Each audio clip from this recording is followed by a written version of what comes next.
Well. This has certainly got interesting here at Forge of Champions. Nuclear Storm Gaming takes the second game. The underdogs are on track to potentially put themselves within the top 8 position. If they were to win this and Barrage were to lose, Nuclear Storm Gaming would get a top 8 spot and would go through to our grand final qualifiers, which is a big step for A, the Irish League of Legends scene, and B, obviously for our open division brackets, because they came from the open division, which would be insane. They looked good in that game. They drafted better, they executed better, and Wind and Rain have got to go back to the drawing board.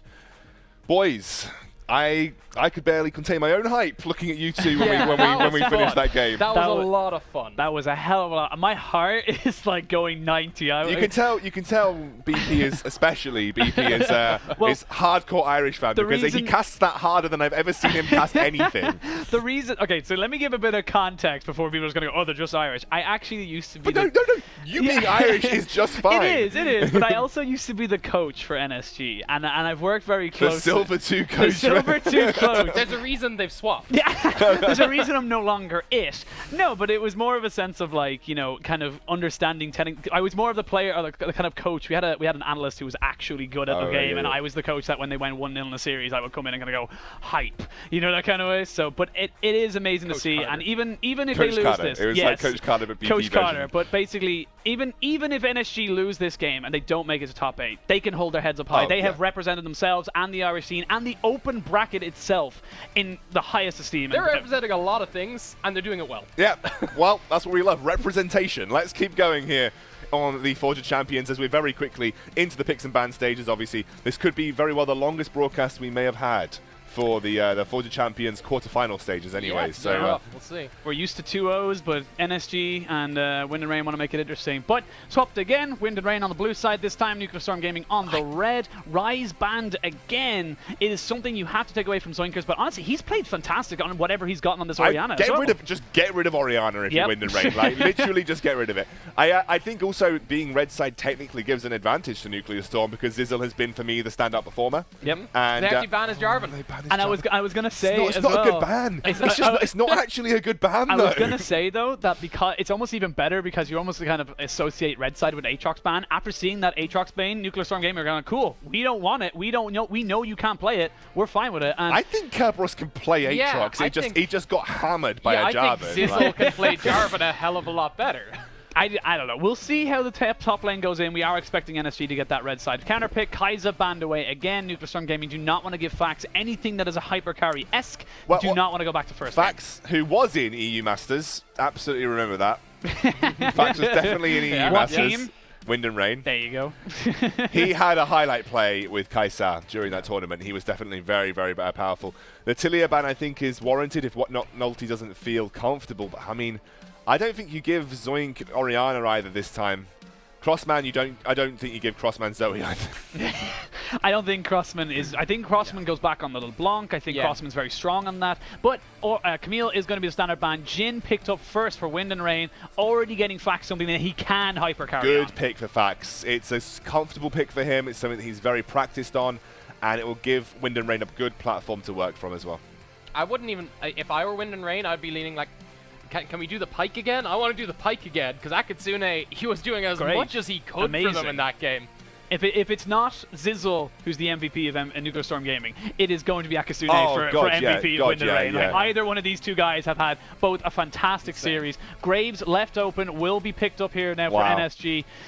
It's a very early jungle pick. I actually really don't like it at the moment, but it is something that fits in. I don't think Nulty can punish it. Yeah, I think it's fine. Honestly, the best thing that XJ's gotten from this is that Nulty has never punished the fact that all he wants to do is farm. Yeah. And then XJ just shows up in lanes, farmed well, and there's very little Nulty has done about it. Nulty is a good Nidalee player. We see him hover it every time, but then he just goes for a tank. I mean, you can punish these farming junglers on Nidalee if you give him that kind of freedom, but I mean, Sejuani's not going to punish a Graves. Graves just going to hyper farm this. There's the LeBlanc we were kind of hoping to see. That's far more comfortable for Crossman. I think he looked way better on it in the first game. Looks like they are going to give Voyner his Swain once more. Good pick for him. But the thing is now, is with Wind and Rain picking up all these kind of like early picks, like the LeBlanc, the the Jhin and stuff like that, they've opened themselves up to potential counters as well. You can counter the mid lane now. You can focus out the top lane. You can focus out the supports even. Okay. Aatrox for Zizzle. Wow. I like it. I really like it. That is a, I think I'm better than you, Kerberos. That's a call out. That's a call out. That is a good man, Garrett. Kerberos, come at me. That is a Kerberos, come at me pick right there. Yeah, I'm just going to go ahead and ban Poppy here. And you're out of picks. Ban Poppy, and we'll just ban Tam Kench. It's basically saying, come at me with your own split pusher. Yep. Let's go 1v1. 1v1 me, bro. I will take you on. Yep, and we'll see now. Pyke banned away. They're not giving him that kind of extra kind of setup. Orianna banned away. I like that from Wind and Rain. Very fair ban coming out from them. And when Nuclear Storm Gaming, it's got to be the Poppy. Like, it has to be. I mean, they could go for another support ban if he's really that confident. Last time we were like, the Aatrox might be banned away. They left it the Aatrox knowing they were happy into that matchup. Maybe he's happy into this Poppy matchup too. I was going to say, like, Kerberos has not looked good against Zizzle. Regardless of the results, Kerberos has looked like the sacrificial lamb, and Fiora now being taken away. Poppy is available. We need Kerberos' Warwick top again. It was old Warwick, but honestly, new Warwick's a better top I don't think Urgot's half bad. I don't think Urgot's half bad. The issue with Urgot is ever since the hitboxes got buffed from Aatrox, you are not fast enough to dodge out of any of the queues. It is one of the saddest things I've seen. He can all in you, to be fair. He can all in you very easily. Akali. This is such a strange comp from NSG if they do pick it, but the Braum is the final ban on the side of Wind and Rain. Aatrox can go mid. Yes. Yeah, absolutely. Can Could take be for the little Raptors. It's really hard to burst out of an Aatrox as LeBlanc, so that's still an option. I actually think top lane Akali into Aatrox is not a bad pick at all, Yeah. I think new Akali into Aatrox is a solid pick. Yeah, maybe. We'll have to see if Kerberos, if Kerberos can play anything at this Kerberos stage. is one of those top laners that will just pick a new champion because he's played a few games on it and says, all right, boys, I can do this. Yeah. I mean, in this series, would you be hoping, if he was in your comms and you're going to go after those two games, you got to go, I can definitely play this. That's a good pick. That's a good pick. That's a good pick. Okay, so doesn't go with the Poppy, decides to go with the Darius instead, has got snowball capabilities. Back in the day, Kerberos was known as a Kale Darius 2-trick. Yeah. Kale, I feel, could have been great here. No. I know, but I just wanted to see Kale would have got blasted in I love full attack speed Kale, which is just like... Kitsune has this pick between those two. Both of those are good picks, in my opinion. I think the Vel'Koz is a bit riskier. I think the Nautilus gives you... never talk about hovers. Okay.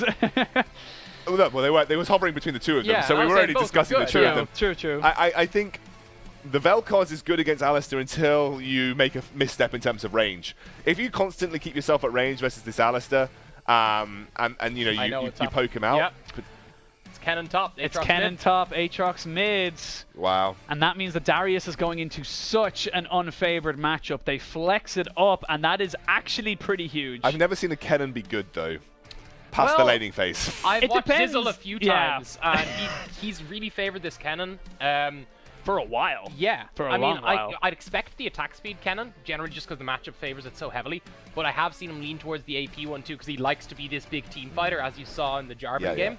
I would nearly I was going to say, I nearly prefer him to go towards that AP Kennen, because how NSG won that last game was team fights, was just Zizzle jumping in, creating disturbances, stunning everybody up, even within the Cataclysm, can still do the same thing with Slicing Maelstrom, and just, those TPs are great from him at certain points, so I actually would like to see him do it. If Kerberos doesn't int this game, though, I actually think Wind and Rain have got a far better composition to execute on. You can't sleep on Vel'Koz's support damage. It is pretty insane. So if he's sat at the back line where you're diving in with Graves, Aatrox, even this shorter range Swain, you're going straight into Disintegration Ray. That's Disintegration Ray territory.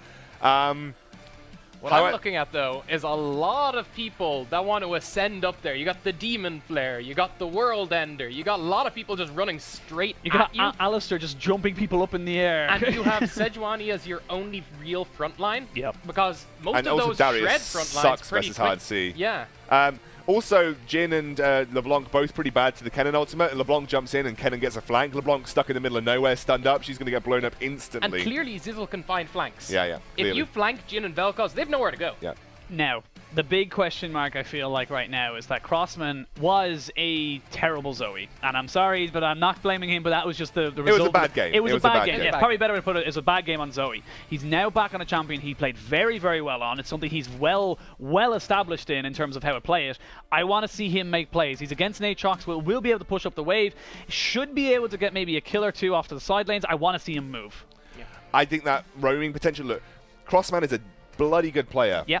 He's got great map awareness, but that Zoe game was just not a good display of what he can do. Yeah. The LeBlanc generally tends to be an incredible display for him. I think whenever I see him play LeBlanc, I said, damn, I wish I could play LeBlanc like that.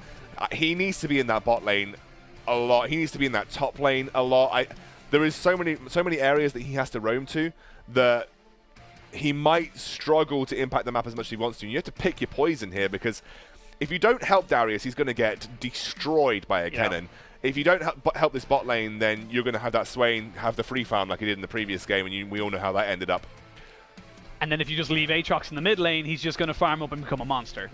And he's also got the ability to stop you when you jump in as well, if he times those stuns right. I think this is a very confident composition coming from NSG. You would not be picking this if you weren't confident in the way that you're playing. Yeah, they definitely feel like they're on a high right now. I mean, the big thing for me is that once the team fights kick off, NSG are very happy to just run people down. And again, I think this plays right back into the strengths you were just talking about. Once the team fights kick off, that's where NSG want to be. I still think their 5v5 is insanely good, because you are looking at a team that, while their 5v5 absolutely isn't bad, if you get past their front line at all with anyone from NSG, it's a real struggle. The only qualm that I do have is that you've got two long-range team fighters, which is Jhin and Vel'Koz. You're going to want to try and dive there. If people are diving those guys, they're ignoring Darius. Darius can single-handedly crush team fights if you ignore him for long enough. And if you're dealing with Darius, you're allowing Jhin, LeBlanc, and Vel'Koz the time and space to do what they need. This is probably the most even sets of drafts I think I've seen across this best of 3 series. I think Wind and Rain certainly sorted out what the hell went wrong in the previous one. We've got a tweet, by the way, so let's have a look at that tweet before we jump into this game. Who is our lucky tweeter? This is our final game of the series, by the way, ladies and gentlemen. This is the final game of the night. This is Stuart, the owner of NSG. My nails are almost gone. I feel him, bro. My Irish casters feel the same way. Trust me, they have definitely been incredibly excited to see that win, and I really do hope, just for the sake of the open bracket, that they can pull it off. Wind and Rain are pretty much already guaranteed a top 8 spot here. Yes. Obviously, winning this tournament would be nice for them, but for NSG to win here, and to give the opportunity, obviously we still have to wait for Barrage to play tomorrow, but at the same time, the fact that it puts that bit more pressure, you're not guaranteed it. You have to play well if you're on Barrage, if NSG take this. But like I said before we came into picks and bans, NSG can hold their heads up high. They have done exceptionally well. But if they go through, it's incredible for the Irish scene. It's so much more. It shows you that Irish players specifically can compete at the highest level. It shows you that Irish organisations are able to compete with the UK, which they previously had never really been able to. Agreed. Even though Cyclone was technically an Irish organisation. It's like feeling, it's pseudo-Irish. And also it shows that the open division, the tournament structure that we built at the Forge of Champions, it shows that, yes, 1 out of the 8 teams are in a position to make it, but it is a team from the open division that has potentially made it to the top 8, and that shows you that anybody can pick up a League of Legends in a competitive format and compete at a high level. Obviously, they are well and beyond away from our top point earners by X and the Enclave, but just making the top 8 is an achievement. Yeah. Not only that as well, it speaks to the structure of the tournament and how points are distributed as well. The fact that NSG didn't get scoring for tournament 1, got top 16, now top 8. They just need to push a little further. One good run. We talked about it from tournament 1, tournament 2, tournament 3. All you need is one good run, and you could be top 8. So obviously, the whole story is NSG right now, but Wind and Rain as well. They came in with a lot of promise into this.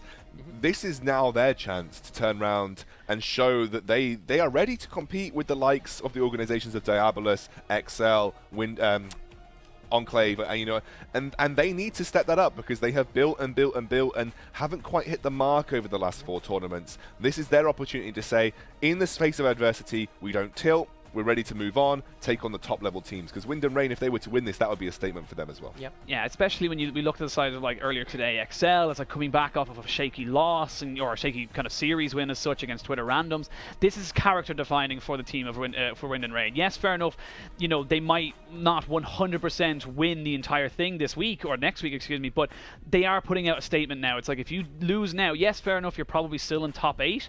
But that's a statement from NSG saying we're the 8th seed if we make it, and we're beating you. And that makes Wind and Rain showing a lot more weakness. It's going to be a lot harder for them to get, even for seeding, to try and get through to the playoffs. Yeah, so this is an important series for both teams, absolutely. I'm sure NSG feel like it's more riding on their shoulders because Wind and Rain are already secured, and it's, I think, mathematically impossible for Wind and Rain to get the EU Masters spot from the tournament standings position. I'm pretty sure they have to go through playoffs. Can't guarantee it, but so obviously it doesn't mean as much to them if they lose because they're already through regardless. They're not going to get the EU Masters spot. But like you said, for them to lose to NSG, who would come through as the 8th seed, they would be in the back of their mind thinking, bloody hell, you know? Yep. Yeah, and then, the of course, Irish. getting knocked out here knocks them down lower in the seeding too.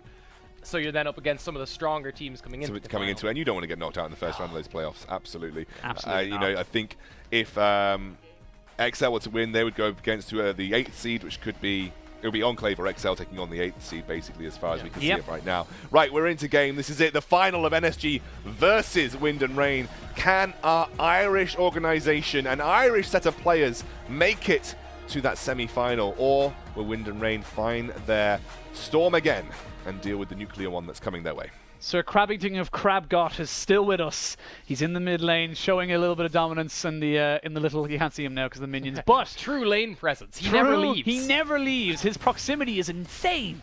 But we are going to see a little bit of an early level 1 coming out from Wind and Rain. They want to establish dominance in this lane. They've got the range advantage over the Alistair and the Swain. They have got the damage advantage as well in the early levels, considering that the Vel'Koz has got a crazy amount of damage once he hits level 3, if he's able to hit all his abilities. Nothing too crazy as what we were expecting from this bot lane. Yeah. I think this is still a Wind and Rain favored bot lane.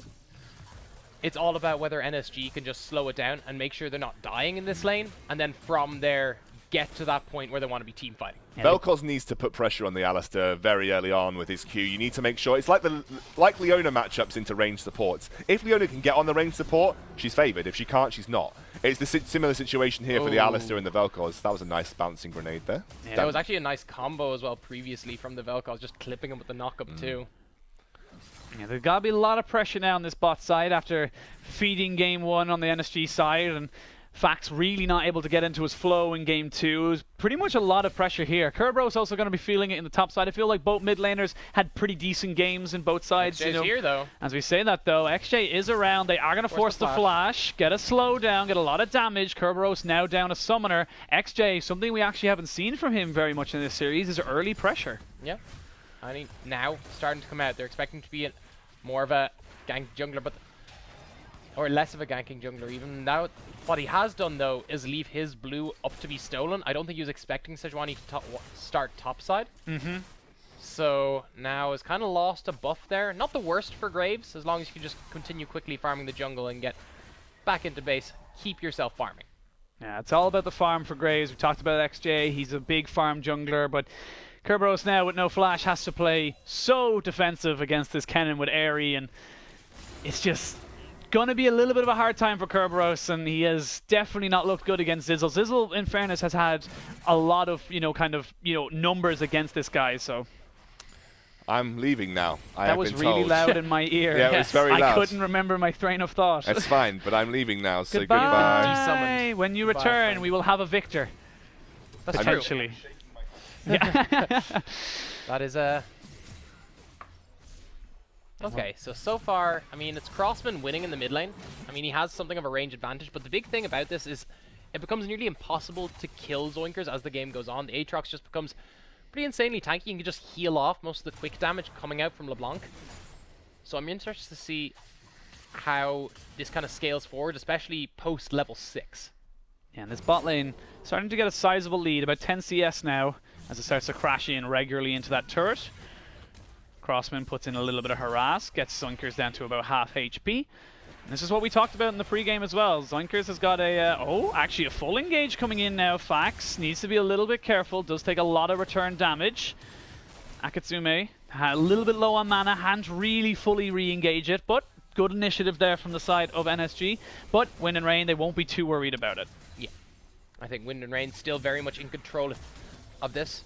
You can see starting to pull out advantages in CS everywhere but top lane. So they're happy enough.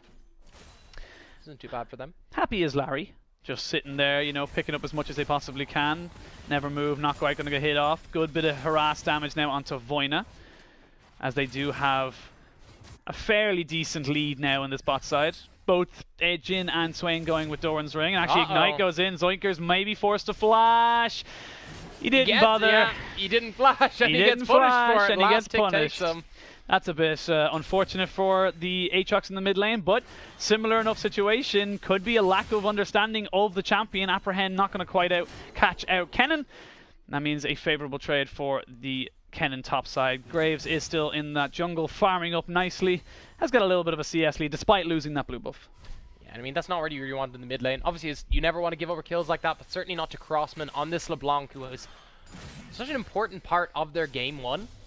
Now will potentially become an important part of this game for Wind and Rain. Let's see how they continue trading forward now. So, looking at Wind and Rain, they've obviously come in with a much better game plan. They are ahead in the mid lane, they are ahead in the bot lane. They understood that they would probably be going against a Swain bot lane again, as it did so well comparatively to the first game in Game 2 for the side of NSG.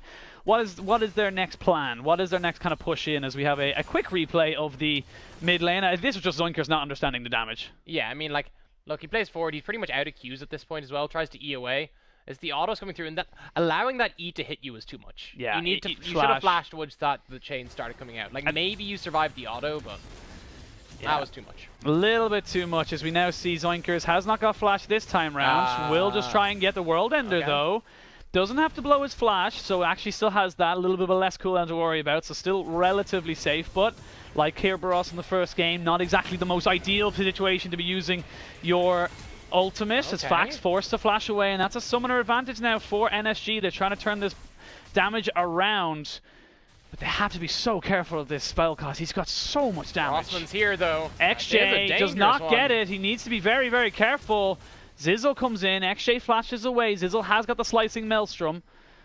Aatrox is along this bot side, has no World Ender, has got flash. Kerberos steps forward, needs to step immediately back. 3v3, stun lands. They may turn on this. Sejuani forced to show her presence. I think they're very wary of Crossman just jumping over on top of them right now. But I was also going to say, I think Crossman's very wary of the Kennen just popping ult and he dies. Yeah. So both teams being very respectful. Game certainly slower than previous ones, but absolutely Wind and Rain with the control again in this early game. But Zizzle still trying to make stuff work. Trying to make it work. Kerberos will maybe go down flash for flash. Zizzle ends up trading that one very favorably. It's actually phase rush onto Darius, something we see quite a bit if it's not Conqueror. And definitely needs to be a little bit more careful. Now 20 CS down, equal to that in the mid lane. Voina! Crossman making his presence known, and now he can stay here for Blaze. Blaze has nowhere to go. Yeah, there is the ultimate from the Vel'Koz. Blaze just trying to delay as much as he can, but he gifts over a double kill to the LeBlanc. 3 kills for now for that mid laner. Crossman, this is what we should have seen in Game 2. This is what we saw in Game 1. Yeah, and this is back on form for Crossman. Finding everything he needs to just start taking over this game, and now it's XJ. Wants to go again for this 1v2. I'm not sure about this one. Yeah, I'm not sure either. He does try to go for it. Will actually get away. Has a little bit of mana. No real low health bars right now. Trying to push on top of this, but Jin is there. Aatrox coming down from the side. But again, not a lot you can do there if you're on the side of NSG. War. They want to fight for this. They know he's not really there, but the ultimate from the Sejuani misses. The ethereal train's not quite going to land, but it doesn't matter because Jin picks himself up a kill. And this isn't looking good for an NSG in this early game. This is very reminiscent from Game 1. Yeah, and it's just they're overcommitting for small things like that. Look, you lost your blue buff. That happens. They had the pressure because you allowed Crossman to get over to your bot lane. You lost through the mid lane at this point for the early game. You need to just start trying to play recovery, not going for aggressive things like fighting over Scuttle in the river when you not only have no mid priority, you have a mid laner who's very far behind, so if it turns into a 2v2, you still lose. Yeah, and even though Zizzle gets apprehended, Kerberos still taking a non-favorable side of that trade. Blaze forced to back away, gets a true damage proc onto him. And Kerberos, he's just going to have to deal with this right now because the rest of his lanes are winning hard. Mm-hmm. And that's kind of what happened in game 1. He was just playing Gangplank, played it back, just kept farming. Yeah, he lost 1 or 2 kills to Zizzle, but it wasn't the biggest worry for him. We can, of course, now confirm that he's going to be playing into the AP cannon, though, as well. And the AP cannon will look good once teamfights kick off. It's will the rest of NSG have lost their lanes to an extent that he can't do much? And I'd be very worried with the current state of games. Wind and Rain look like they know how to play proactively right now.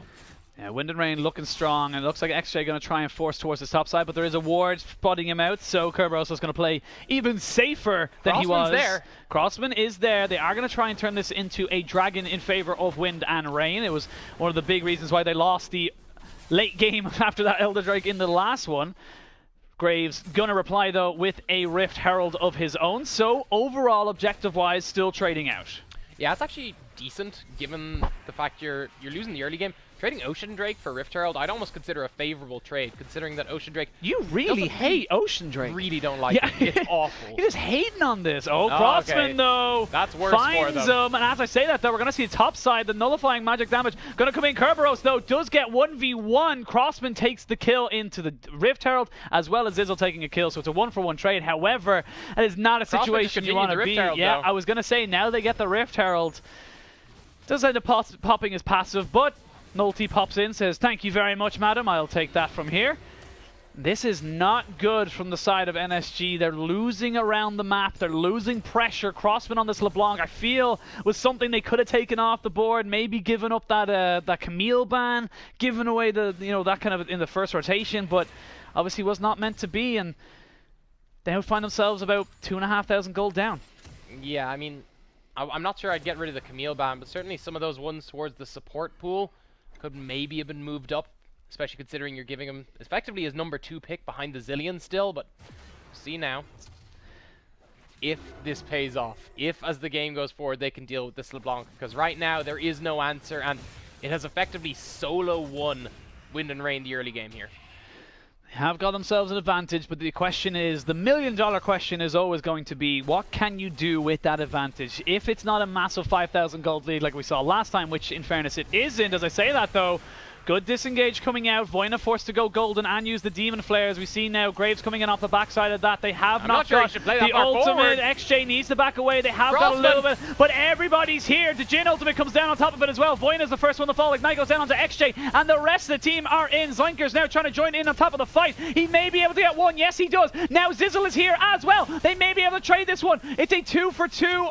If Nulty goes down, yes, he will. He does. Zizzle is the first one to fall. Zoinkers has got his Hexanker pop. Now Zizzle comes in, trying to get a little bit more damage. Will be able to pick up a shutdown. And the TP coming in now as well from the Swain. Going to be a good trade back, 3-for-3. As here comes Kerberos. Oh, Flash. Oh! Savior of the universe! Crossman has to back away. I wasn't really sure where you're going with the end, but okay. Flash Gordon having a brief showing here. I kind of just picked up Flash because I thought he was going to dunk immediately, and then he missed the apprehend. I mean, massive shout out to the ending there, but we're going to just rewatch all of that. Let's have a quick look here. It starts off, XJ's been spotted on the ward. They're sending 4 people down bot. Wind and Rain have the lane priority and use it well. Blaze cancels out the Vel'Koz ulti. Forced to go golden here from Void to survive at all, and then has playback. Crossman's on a ward, they know he's coming, but there's nothing they can do at this stage. Managed to flash to the side, and that delays it somewhat, but realistically, it's just Crossman just taking people out in terms of positioning right now, and Nulty has been tanking tower. Zoinkers, I like this, goes to the flash across, seeing if he can pick up Fax and Akatsune, at least gets Akatsune, and now moves on to Fax. Zizzle as well getting into this fight was so important. Airy and an auto finished that one off. Darius is so far away. He came from top side to try and join this. Yeah.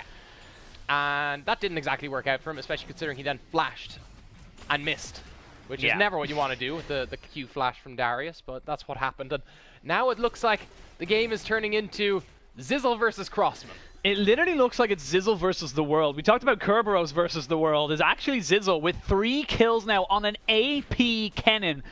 I don't want to talk about Smeb in the same regard as Zizzle, but like I think it was Deficio tweeted out. It was just like, you know, like Smeb's cannon is like something that's just like to behold, and I think Zizzle has got the opportunity. Let's see if he can make it work here. Yes, there he can. There's the ultimate coming in. Not Will quite yet. not be able to pick up Fax. Shutdown comes down, and he just wasn't able to get the damage. Now Kerberos is getting dove in. Apprehend comes in. They're trying to just go for him right now. They will be able to take him down eventually. Zoinkers is the one you want with that kill. Now there are 4 men bottom with 3 men top. Mid lane being pushed in by LeBlanc. Honestly, we could see a little bit of a mini brace race as they try to decoy at the towers. Yeah, but the issue is you've lost the priority mid lane for NSG, so it's still Wind and Rain who are getting the better side of this trade, especially considering Zizzle really had to try and make that play work as the big carry, and instead just gave over that shutdown instead. If he kills Fax there, it can work out for him, and it's a 2-for-1 trade in terms of overall, but mid lane now taking a huge amount of damage. Zoinker's finally here.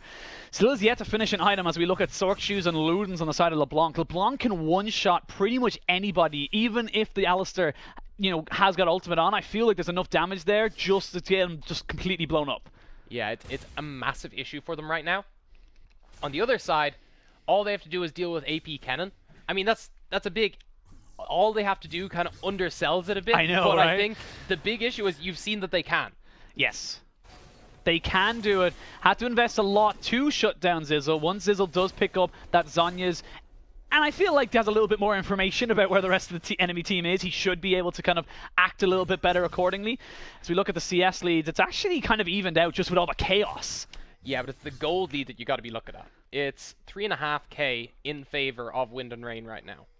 Yeah, it's definitely not looking good for NSG as they get a little bit of damage. Get a lockdown there onto Voina. No disintegration ray available. I feel like that was a kill had they had that ultimate available. You got to say, it's looked a hell of a lot worse for them previously. Oh, yeah. So, yeah, I think given that they managed to recover something in Game 1, I think this one's certainly more open and potentially going to become more even than it currently looks. And here comes Zoinkers running into people. Yeah, Zoinkers running into people, but I don't think he really cares right now because there's 4 people bought as we see a flash engage. Blaze forcing the flash from Akasune. And here comes the Jhin re-engage. It shouldn't really kill anybody as I say that though. There is the ultimate from the Sejuani. Oh no, Crossman. Oh, XJ!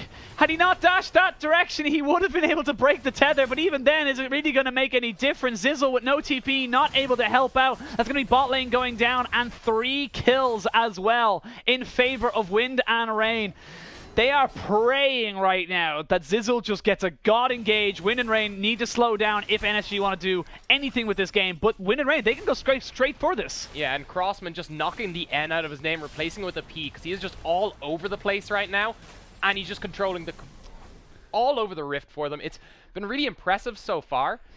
And, I mean, he did effectively, if this does turn into a win for Wind and Rain, he solo won it. He has solo won the early game, which has given them so many advantages. However, we have seen Wind and Rain stall a hell of a lot in that mid game, as we do have a pause. We are being told by production it is a very long pause, so you're going to come back to our lovely faces very, very shortly. But it's definitely a much brighter start to this game than it was to the last game for Wind and Rain. Oh, for Wind and Rain, absolutely. I mean, they're looking at nearly a 6k gold lead. They're very happy with what they're doing, and they look a lot even cleaner than they did in Game 1. I don't think they were expecting to go as far ahead as they did in Game 1 and weren't using that appropriately. This time, you can have a look at the replay. They're just moving around the map so cleanly, and this time they actually countered a 4-man play towards the bot lane really effectively here. As I like that flash. I love those kind of flash quick responses. But here's where they just open up on them. Yeah, and you have Crossman coming over, but LeBlanc can cover the distance so quickly. And there's a lot of damage, and Zoinker's pretty much run out of World Ender at this point and walks into the Vel'Koz ultimate while it's going on. He wanted to try and just get it at the last second, so he regens right up to full health HP, and then maybe they can trade out a kill. Maybe 2 if Aatrox is there. It would help save some of the members there if you got like the second Q off before you go down, but just... It's a difficult one to look at, but as a scoundrel joins us back on the desk, Hello. thank you for joining us. Thank you. And it's scary times for NSG. They haven't had the super safe early game they had in the last time. Graves, or actually on this Graves, is very much behind. He is 0-4. He's not having the kind of slow build up that he had with the Talia in the last one. Scoundrel, from the few minutes that we've seen, nearly 20 minutes, Wind and Rain, they look like they've taken the big, wake-up call. Yeah, Crossman looks way more comfortable. Yep. Cross-map plays look brilliant. Kerberos is kind of inting, but not doing anything crazy. This was unfortunate for them. Yeah, this was very close to working. He has absolutely no vision. I feel like that's a little bit of an overstep. If he just waits for the rest of the team to walk up and he sees the Vel'Koz, he just doesn't go for it. I mean, look, yes and no. Fact is, he only lost that because of the Sejuani ultimate hitting him at that exact point. One more auto, and that's a dead Fax. Yeah. So can't massively fault him there. You're right, potentially more patient play would have got him, or potentially more impatient play would have also killed it first. So it's hard to say. And there we see Kerberos also feeling the wrath. Bounced around, jump up, and get down. That was literally what happened. He got knocked up, came back down, died. Okay. But, at this point, my brain's kind of shut down quite heavily. But regardless of what we've seen, NSG, I'm struggling to see how they win from this position. I don't want to dampen that Irish flame. No, I agree. I'm just struggling to see where they win from this position. It looks like this is... Are we back in game now? I think we're back in game. And what I want to credit this side with, Wind and Rain, is we were talking about how Nolte wasn't really punishing the fact that you have this more like farming style jungler. Instead, you basically had Crossman punish him because he's just walked up into the jungle as the LeBlanc and knows that if he runs into XJ, you'll run into no issues, and just continues to punish that, just constantly finding openings across the map. And even when they do have vision, at this point, there's very little stopping LeBlanc. Yeah, we'll have to wait and see. Miss, I was going to say Miss and Rain, and I was just like, I don't think that quite works. But Wind and Rain, very, very comfortable. They actually have an 8,000 gold lead, or maybe just about 7,000 in their favor. They've gotten themselves 5 turrets. Only 1 tier 2 remains. XJ04. The bot lane 0-5, it's not looking very, very good. However, NSG, they have got that team comp that can execute into a big team fight that can take down multiple members. If they can take down Crossman and Fax quickly enough, they can turn these fights around, but it's a big if. Yeah, it's such a far way off as well, because they have to catch out a LeBlanc while also being able to survive Vel'Koz ultimate along with Jhin. There's a lot of things that's contingent on, and a lot of things that shouldn't happen, but you notice I gotta throw in the shouldn't. Yeah. Because every time we've been sitting watching these things, certainly that game 1 should not have been that long. Nope. Can game 3 be extended similarly, and can NSG find footing? The biggest thing as well, that I kind of was like, it's been kind of like the silent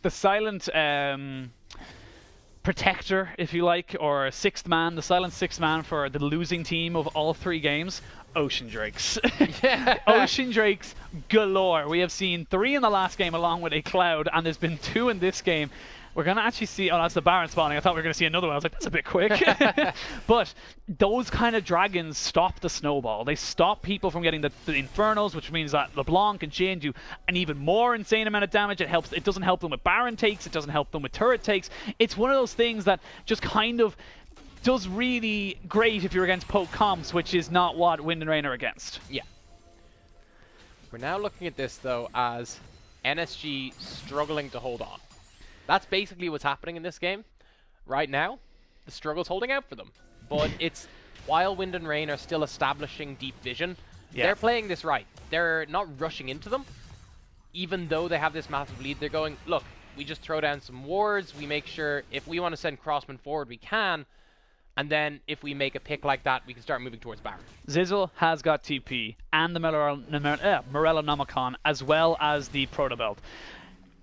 If anything was to happen, it is now, because Zizzle can do a huge amount of shred damage, do a huge amount of, kind of team fight priority for his team, that if they're able to, and again, it's a big if they're able to land onto the Jhin and the LeBlanc, or maybe even just the LeBlanc, they have a chance, but it is a big if. I mean, I'm good with the if statements right now. We'll see how many hypotheticals they can bring forward. in favor for them. Here we now go. as the Vel'Koz ult. As the Vel'Koz ult doing a lot of damage down straight line. Blaze is the first one to fall. They have got Kennen down bot lane with a TP that was not used. You do not want to fight in a corridor right now against this composition from Wind and Rain. Yeah, and I mean, they did force... There was a lot used there to take out Blaze. It's not the worst thing in the world for them, but right now you're so far behind that a 4v5 is just seems unwinnable to you. It's all about where that Kennen ult comes down, and the fact is Kennen was forced to move towards the bot lane. The wave was there, and nothing was happening towards top in favor of NSG at the very least. Yeah, and that is going to be the last outer turret, or tier 2 turret, being taken down 6-1. A 9,000 gold lead, or thereabouts. Wind and Rain not only look better than the second game, but they look like they know how to deal with this lead now in the third game that they didn't in the first. Yes, they look... Like, it's weird to say that in a game that they completely dominated game 1, that they now look better in a game that's somewhat dominant, but certainly... You have to remember that there was a 5k gold lead that extended for like 10 minutes from 20 to 30. This time, it's immediately extended to 9. Yep, and that's the big difference. That's the stall has not come in from NSG. They have not been able to wait out the kind of, you know, the big items. Like, they still realistically need a Zhonya's on top of Zizzle. And actually, he's not even going to go for it. He's going to go straight for a death cap because he needs just damage. They need to kill things. Yeah, I mean, they just need damage. I don't disagree. The death cap, the Zhonya's is nice, but like, honestly, at this point, if he has to run in, flash past everyone just to kill, like, 2 of their backline members, that's massively worth it. Yeah, Sonya's has actually been finished up, though, for Akatsune. So he's fairly safe if a dive does come on top of him. Flashes and summoners... that's actually something I was waiting for on the other side, though. The Medjai's finished on LeBlanc. Scumbag! I mean... it's not wrong. You should... At this stage, you're 6-0-5. You're losing things by not having Medjai's. Yep, it becomes gold inefficient for not pick it up. But, as I said, it becomes very, very gold inefficient if you have it and you die. And that's the big kind of worry at the side now. Honestly, people are surprised. It can still hold up. One more team fight flips it back around, or one more pick in the case of LeBlanc. And even if that's a 0-stack Medjai's, I don't think Crossman's struggling for damage. No, he is definitely not. And we'll see where this next team fight potentially starts right now. Baron Vision very much in control of Wind and Rain as they look to just try and push in as much as they possibly can. There's no red buff for them to take. There's no vision control for this NSG as they look for a death bush, potentially waiting for a Vel'Koz or Sejuani to wander up, maybe say hello. I don't need to, you know, because we saw that a couple of times in the first game where Wind and Rain would just kind of disrespect the amount of CC that would come out, but in the end, it doesn't have to be that. And you see Crossman just lurking there over the side. Like, he was just standing, waiting like a Slenderman. What I will say is that NSG have actually been quite good about maintaining their vision. Even though they're this far behind, they honestly should be struggling a lot more to maintain any semblance of vision. Yeah. But you're seeing so many people invest in it that they're holding on with just pure control ward buying. And that has meant that the Baron has stalled out longer than you might expect given the lead. Yeah, it's 24 minutes, then we'll go up to 25. Still a hell of a lot of a lead to 10K. break through. It's 10k now. That's slowly just building up, and it's just kind of a slow wait. They've lost. Darius has evened in farm. Dun, dun, dun. But Kerberos is still very afraid of this cannon. Naturally. Little rodent of a Yordle coming in as Crossman just push up the wave, and that's just constant right now. They're going to wait for this dragon to spawn. Intently looking towards that blue buff. He sees them all. Crossman does get caught a little bit, but ends up backing away. We're going to see what dragon it is. I do believe it is an Infernal Drake, so that's actually fantastic for Wind and Rain. Yes. And that is going to be potentially that taken down very, very quickly, and that just kind of delays the Baron again a little bit. They want to just kind of establish vision control over this, you know, kind of this Baron again. Jhin is literally the most efficient user of Infernal Drakes, so very nice pickup for them, as that heavily impacts his damage moving forward here. Zhonya's finally finished up for Swain, so that's actually pretty good. That's pretty good for them. Survivability is very much there. And like we said, it's not impossible to imagine a world where NSG are able to come out of this. It's just very, very difficult given the amount of Wind and Rain gold just flowing on them. Yeah. It's literally raining down upon them right now. Wind and Rain are making it rain. And actually, it's not even Wind and Rain. It's Crossman's making it rain. Yes. Much like in England, he makes it rain. Yeah. Yeah. I mean, not at the moment. It's sunny as hell. We don't know if it's raining in England. I think in England it is raining. Is it raining now? I think so. I don't know. It's been so warm for so long. Yeah, well, what is rain? What is the coolness of a summer shower? But again, delaying it out, see if NSG can find anything, or more importantly, if they can avoid wind and rain. Longer they stall it out, the more relevant their items become, the more kind of like irrelevant this gold lead becomes, but that irrelevant gold lead is very much in about 20 minutes time. Yeah, it's going to be rough for a long old time. We'll see now. Wind and rain. We've seen this a few times though. This is the point where wind and rain either make the pick or it slows down once more. Yep. I actually see Aatrox taking a little bit of a favorable trade there as vision control comes back in. Nulti and Atsune trying to just push in, get around this Baron, make sure there is zero chance of NSG being able to even face check this, let alone even try and contest it. No TPs either. They want to make sure that that's taken off the board as well. But the longer this kind of stall comes out, and like you said, NSG have been pretty damn good at establishing that safe vision, the vision that keeps them from dying. And as I say that though, we are going to see the Glacial Prison coming in. Blaze just knock in Nulti. He's away from the fight. The World Ender has been popped, but Blaze taking a huge amount of damage. They need to protect him, but they don't. As LeBlanc comes in and blows up the rest of NSG, and that is going to most certainly mean Baron. And while that happened, we actually saw Darius taking a huge chunk off of Zizzle. Zizzle can't deal with the Darius. Yeah, that is a big old holy wow in terms of damage. That is that is Crossman having been sitting on a lot. He's now on 18 stacks. Of gold. Yeah, you got 8 of those stacks straight from that right there. Here, consolation prize. Can they get it? I honestly don't know if they can. There is no flash available. Actually forcing the flash from Zoinkers. He had to do that just to kind of kill it quickly. They do get rid of the split push potentially. But again, not exactly the moment you want, as we see there. Nice little bit of cinematics. Yeah, watch this one. Let's have a look at this. Slow motion if we can. Frame by frame this minus if we can. And no! Hello! It's us! Yeah, we want to see this. There we go. No, it's us again. Now we do it. We are back again. It was baiting us all along, and here we are without any overlays. It's getting for production. There's a little bit of a mishap of a keyboard, but it's all good. Told it's the wrong keyboard. I'm sure NSG are calling the same thing right now. As remake. I think that my client, it's going down. Yeah. Whoa. Even if they got a remake right now, it would still go in favor, I'm pretty sure. It's a game of record, and it's a rough one of that. But coming off of that, the Baron has now been taken. We are looking at a 12,000 gold lead in favor of Wind and Rain. And Zizzle, despite having all these items, despite having all that farm, despite being the big thing we were hoping for. Yeah, we're talking about, as it goes on, large gold leads look less impressive. And as this game has gone on, 3-1-1 has not looked like as great as it once did near the start of the game. I was going to say, it's definitely not looked as Certainly good. 805 over there is looking that little bit more impressive. Yeah, definitely. And with this Baron buff, a 1-3-1 is most certainly something that you would imagine is not what NSG wanted to see. They still have to deal with this. Crossman does get a lot of damage, a hell of a lot of damage onto Zizzle. Zizzle forced to use his Proto Belt away, has no flash, as Fax is just taking that mid lane turret so handily, and no magic resistance, no armor. That Kennen needs to just flank, and that is the only thing he needs to do.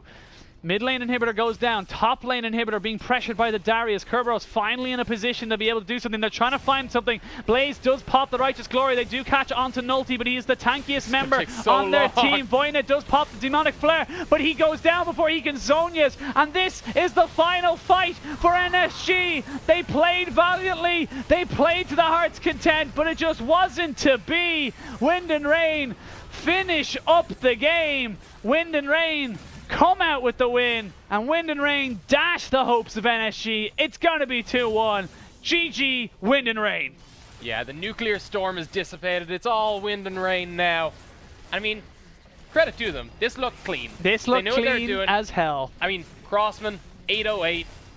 That's a clean score line too. Yep. I like it all round. Crossman by far the shining star. The rest of Wind and Rain following up on it well. It was good. Yeah, I think...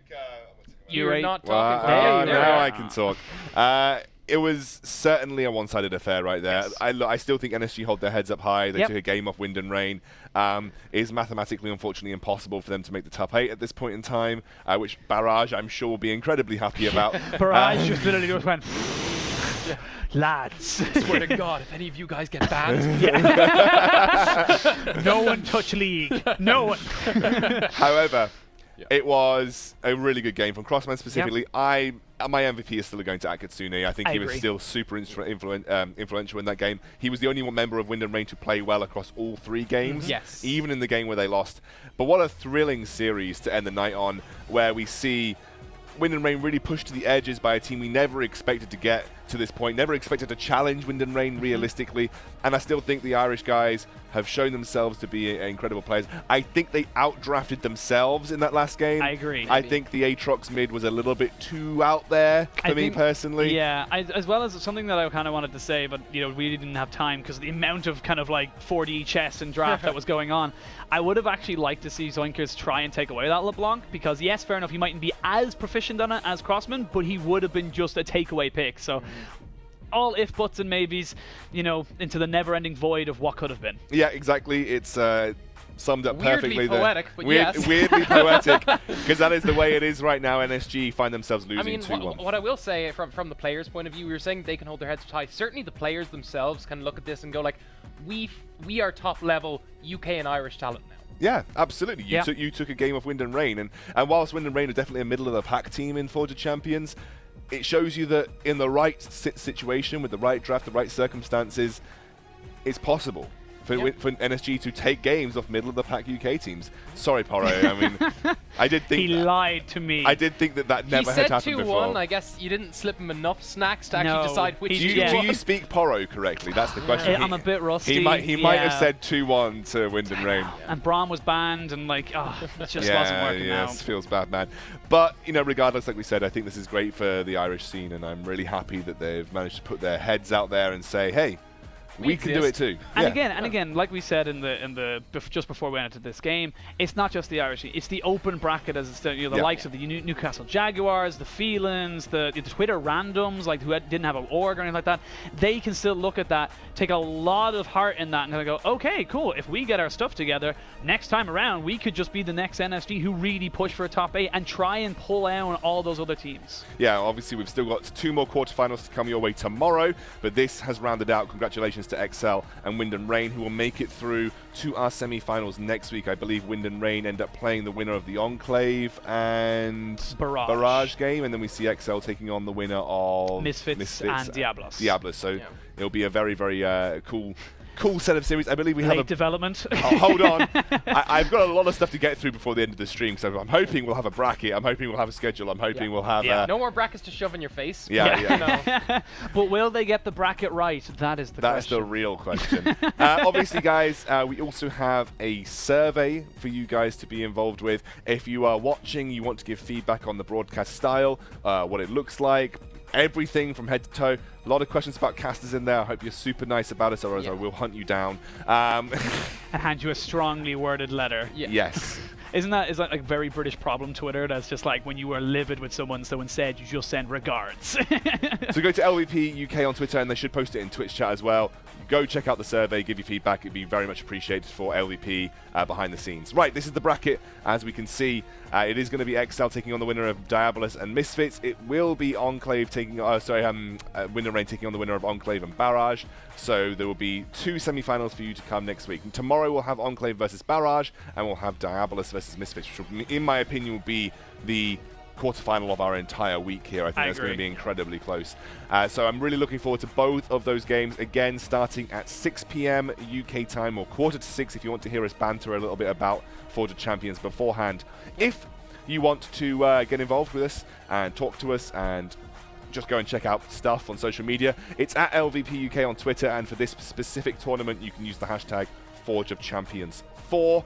You can also go to the LVP UK Twitter and, like I said, find that survey that you need, well, not need to, but I'm telling you need to fill out. It's a very short survey. It takes it's important. It's important. It will help us improve things going to finals and, you know, inevitably improve things down the line as well. Also, you can go to LVP UK on YouTube and you can see all of the previous videos from our broadcasts, including all of the individual games. You want to search things by game specifically, you can go there and cut out all of the stuff in between. So make sure you go and check out the YouTube channel. Obviously, lots and lots of stuff on there. Oh, I think post, unless production tells me otherwise, I'm going to call Borch, but I think I've done everything that I need to do. I think you've done it enough this many times that I think you've covered the bases. A lot today. This is a long day. It's been a long broadcast day, but extended our day by a good bit there. But certainly worth it because there was incredible League of Legends action, and again, I just love watching the UK scene at its highest. Guys, any closing thoughts today? I know, obviously, as two Irish boys, you'll be mildly disappointed, but I'm pleasantly.